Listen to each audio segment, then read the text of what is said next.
if you do not want to miss the best moments that come out of these raw, completely unplanned conversations that I have with these very interesting people, then make sure you subscribe to this channel, PGX Clips, and press the bell icon thap so that you know the next time we post.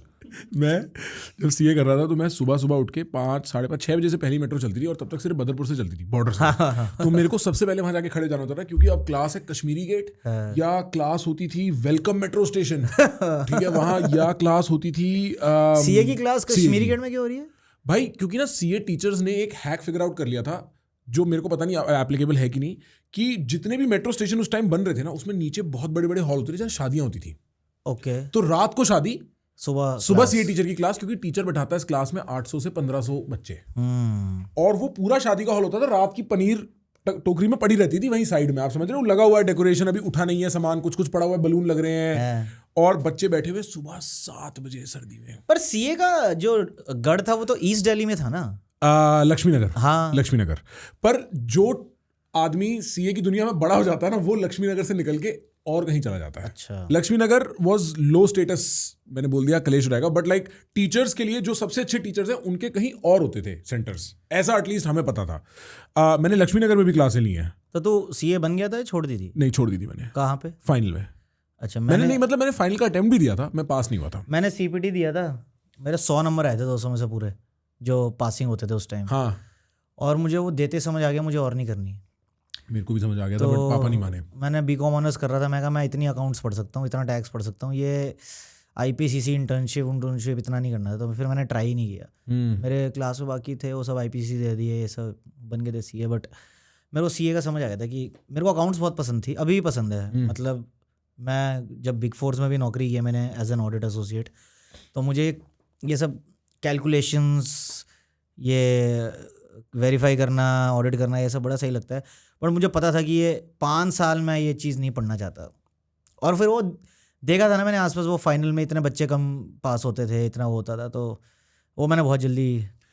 Frankly मेरे को ऐसा लगता है, तुम्हें घर में भी CA थे ना तुम्हारे? सब सीए। हाँ, मेरे घर पे नहीं, मेरे मामा सीए हैं। हाँ। तो फिर आई थिंक उनकी बेटी ने किया था, वो मुझसे बड़ी है। तो फिर मैं कॉमर्स में था, बाकी सब साइंस में थे मेरे घर में, मेरे से बड़े जितने भी बच्चे थे। तो फिर कॉमर्स में उस टाइम होता ही था सीए कर लो, तो मैं तो सीपीटी देने के बाद मैं कहा मुझे नहीं करनी सीए। तो नहीं भाई, मेरे को सच में जब मैं थोड़ा बड़ा हुआ, एक्चुअली मेरी रियलाइजेशन उल्टी थी। जब मैं ऑडिट करने लगा ना, तब मेरे को रियलाइज़ हुआ कि ये तो मैं नहीं कर सकता, क्योंकि ये काम तो मतलब मैं वेरिफिकेशन कर रहा हूँ एक ऐसी चीज़ की जिसकी क्या रिपोर्टिंग है और उसका क्या एविडेंस है, दुनिया भर के सवाल उठ सकते हैं, ठीक है। और अच्छा, क्योंकि मैं इस पूरी दुनिया में बड़ा हुआ था, मैंने इस दुनिया के अप्स एंड डाउन्स, बाकी लोग बाहर से आते हैं, so for them it is a goal, it is charming. I was born into it. और मैं, मेरे बड़े भाई, मेरी बड़ी बहन, मेरे कज़न, ये वो सब, मम्मी पापा, ताऊजी, चाचा, मामा, सब सीए। तो I knew the downside of it and I recognised it early. तो जब तक मैं इंटर के पेपर देने के बाद फिर गया पापा के पास कि मैं ही नहीं कर सकता। पर फाइनल आते आते मेरी क्रिटिसिज्म्स इतनी सॉलिड हो गई थी सीए की कि मेरे को कैमरे पे बोलनी नहीं चाहिए, विवाद हो जाएगा, आप समझ रहे हो। और उस टाइम तक मेरे पेरेंट्स भी समझने लगे थे कि इसको और हम नहीं करवा पाएंगे, क्योंकि वो ये कहते थे तू सीए कर ले, फिर हम तेरा देख लेंगे, we will at least know what to do with you, उसके बाद तेरे को जो एक्सप्लोर करना है कर। इसको बोलते क्या है जो सिर्फ आईपीसीसी क्लियर होते हैं, उनको भी कुछ बोलते हैं ना, they are not chartered accountants, but उनको कुछ कहा जाता है, there is a term used for them. मूर्ख? नहीं, एक सर्टेन लेवल का कुछ माना जाता है उनको भी यार, सर्टेन लेवल का माना जाता है। अरे कोई नहीं भाई, सीए को कोई कुछ नहीं मान रहा जब से एक तो भाई मैं समझता हूँ कॉमेडियन होने की दिक्कत ये है, किसी भी उसके साथ किसी को भी, किसी भी वर्ग को, किसी भी प्रोफेशन को गाली दे दो, उनकी एसोसिएशन फोन घुमा देती है। हाँ भाई, हमारे साथ जब मेरे को राम दुआ ने वो वाली बात बताई थी फिजियोथेरेपिस्ट वाली, भाई मैं नहीं भूल पाया भाई, मेरे से नहीं हो पाया वो। फिजियो वाला हुआ था ना, टेंस हो गए। कैसे हो भाई? आपको पता है ना, मतलब यही है शो, पता है मुझे। हाँ, मेरे पास कोई सवाल वाल कुछ नहीं है, बकचोदी करेंगे हम, हंसेंगे खेलेंगे। तो हंसना शुरू कर दे तू, बस आप जो तो सुनाना शुरू करो। मॉल बनाना शुरू कर दे। रील तो तेरी वही वायरल होती है, इसमें तू हंसेगा जोर से।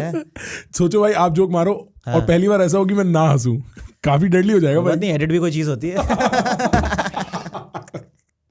मैं भाई मतलब हम लोग काफी टाइम से कोशिश कर रहे हैं कि ये कॉन्वर्सेशन हो पाए। यस, हम लोग बहुत टाइम से कोशिश कर रहे हैं। हाँ, और पर आप थोड़े से मतलब ऐसा लगता है कि आपका हाथ जल गया एक बार पॉडकास्ट करके। नहीं यार, नहीं ऐसा नहीं है यार। मुझे, मैं पर्सनली अपने बारे में बताऊँ, मैं बार बार ये कहना नहीं चाहता हूँ क्योंकि फिर वो थोड़ा गलत साउंड करता है कई बार। मैं जब क्या बोलते हैं ये परफॉर्मेंस आर्ट फॉर्म या क्रिएटिव आर्ट फॉर्म में आया था ना, तो मैं हमेशा देखता था कि जो भी मुझे पसंद होते थे ना लोग, as an actor, as a singer, as a जो भी परफॉर्मर, तो मुझे हमेशा एक क्यूरियोसिटी बनी रहती थी कि ये लोग हैं कौन, क्योंकि उनके कुछ खास इंटरव्यूज़ नहीं होते थे, उनके बारे में आपको कुछ खास पता नहीं होता, तो आप हमेशा उनके काम की तरफ लुक फॉरवर्ड करते थे।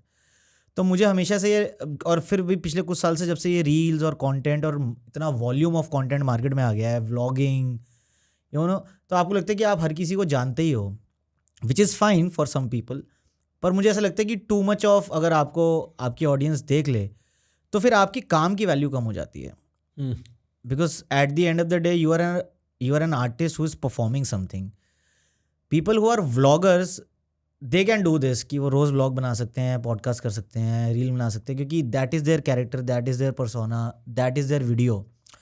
मुझे पर्सनली अपने साथ ऐसा लगता है, और मैं ऑन स्टेज और ऑफ स्टेज बहुत अलग इंसान हूँ, बहुत मतलब बहुत तो नहीं बोलूँगा, मतलब बट जैसा मैं ऑन स्टेज लगता हूँ, लोग एक तो कॉमेडियन से लोग एक्सपेक्ट करते हैं कि हम ऑन स्टेज भी वैसे हैं, ऑफ स्टेज भी वैसे हों। वो हर किसी के साथ नहीं होता है, कुछ लोग होते हैं वैसे। तो इसलिए मेरा जो ऑफ स्टेज है वो इतना थोड़ा डिफरेंट होता है, तो मैं इसलिए टू मच रिवील नहीं करना चाहता, या जस्ट मुझे ऐसा लगता है कि वो थोड़ी मिस्ट्री बनी रहे कि आप, क्योंकि यार घुमा फिरा के जब आप परफॉर्मेंस आर्ट में होते हो ना, आपके पास आपकी बॉडी में, आपकी माइंड में कुछ कैरेक्टर्स, कुछ कहानियाँ, कुछ ऑब्जर्वेशंस, ये सब होता है। तो मेरा फर्स्ट इंटेंशन होता है कि ये सब मैं पहले स्टेज पे किसी तरह यूज़ कर पाऊँ, रादर देन किसी इनफॉर्मल सेटिंग में इसको मैं ऐसे ही लूज़ कर दूँ। बट ऐसे मैं समझ रहा हूँ, और पता है मेरे को सही में ऐसा लगता है लोगों को नहीं समझ आता। जैसे सॉरी मैं काट रहा हूँ, तो जैसे मैं एक एग्जांपल दूँ, जैसे जब नवाजुद्दीन सिद्दीकी फेमस हुए थे ना एकदम, वो वसीपुर के बाद, ठीक है, तो जो उनको पहले से जानते थे वो जानते थे, पर फिर वो इंटरव्यूज़ में आने लगे, तो then you got to know about him कि वो क्या स्ट्रगल रही है, क्या ये रहा है। पर जब टू मच इंटरव्यूज़ हो जाते थे ना, तो आप एक पैटर्न देख लेते हो, हर इंसान में एक पैटर्न होता है ना।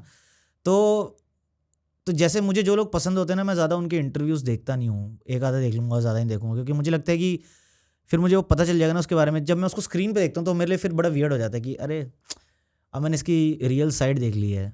ये मेरे दिमाग की एक थ्योरी है जो धीरे धीरे अब मुझे खोनी पड़ रही है because of this volume of content which is revolving around us.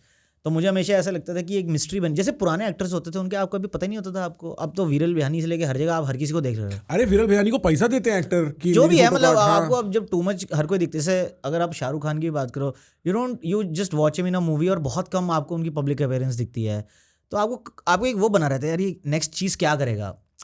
तो मुझे बस ये होता है कि मेरा वो कॉम्प्रोमाइज़ ना हो जाए। राइट, आई गेट कि अगर मैं टू मच व्लॉगिंग, जैसे मुझे व्लॉग्स करना पसंद है बट मैं इंटेंशनली नहीं स्टार्ट कर रहा हूँ, क्योंकि मुझे लगता है अगर मैं व्लॉगिंग करूँगा मुझे बड़ा मजा आएगा करने में। मुझे ये भी जैसे कपूर जब भी करता है ना तो उसके व्लॉग में सबसे ज़्यादा मैं आता हूँ, मेरे को बड़ा मजा आता है जब वो व्लॉग ऑन करता है। कई बार मैं उससे फ़ोन भी ले लेता हूँ, ठीक है। तो बट मुझे वही लगता है कि मैं करूँगा, और फिर व्लॉग ऐसी चीज़ होती है कि आपको हर हफ्ते करनी है, आप एक महीने में एक नहीं कर सकते टाइप्स, या वो भी एक चॉइस है, चलो कर सकते हो, बट ज़्यादा व्लॉग करोगे तो मेरा स्टैंड अप का या मेरा as a performer, as an actor जो कैरेक्टर है वो व्लॉगिंग में भी आने लग जाएगा। तो जब मैं स्टैंड अप डालूंगा या जब मैं कोई मूवी करना चाहूँगा या जब मैं कुछ ऐसी चीज़ क्रिएट करूँगा तो आपको कुछ वहाँ की चीज़ें दिख जाएंगी कि ये हमने देखा हुआ है कहीं, इसी इंसान का हमने ये पहले भी देखा हुआ है कहीं। इंटरेस्टिंग। तो ये मेरी बहुत ही ऐसे फिलोसॉफिकल थ्योरी बोल ले तू या कुछ बोल ले, जो कि 3 साल पहले तक मैं बड़ा स्ट्रांगली अवॉइड करता था इससे, पर अब इतना ज़्यादा वो हो गया कि अब आप अगर बिल्कुल इतने क्या बोलते हैं एडमेंट हो जाओ कि मैं यही करूँगा ये नहीं करूँगा, तो फिर वो हो जाता है स्टार्ट कि आप दिख नहीं रहे हो कहीं, और भाई आप इरेलेवेंट हो गए हो, वो सब हो जाता है। ये बड़ी रियल चीज़ है। मैं अभी हाल फिलहाल में बहुत सारे बॉलीवुड एक्टर्स के साथ बैठ के बात कर रहा था पॉडकास्ट पे, तो मैं सबसे ना ये पूछ रहा था, क्योंकि एक स्टारडम और स्टारडम के बेस पे टिकट बिकना और ये एक इकोनॉमिक मॉडल मूवीज़ में रहा है, 80-70 से भी रहा है, ठीक है ना। And now there is this very famous interview with Shahrukh Khan and Anupam Kher, where Anupam Kher asks Shahrukh, he says don't you ever feel insecure कि तुम्हारे बाद कोई आ जाएगा and somebody, and then Shahrukh कहता है सर मैं बोलना नहीं चाहता, चलो आपके सामने कह देता हूँ, but I am the last of the stars, and it's kind of true. And by the way, gangster, that line is gangster man, I wish I can say that someday, right. And तो ये ना एक tension है, because if I think about stars made in modern times, मतलब पिछले साल में कोई स्टार बना है, नो जोक, इस समय रहना, and it has happened from too much content getting him into trouble. Now, I don't want to talk too much about Samay and Latent because वो हो जाता है कई बार comedians के साथ.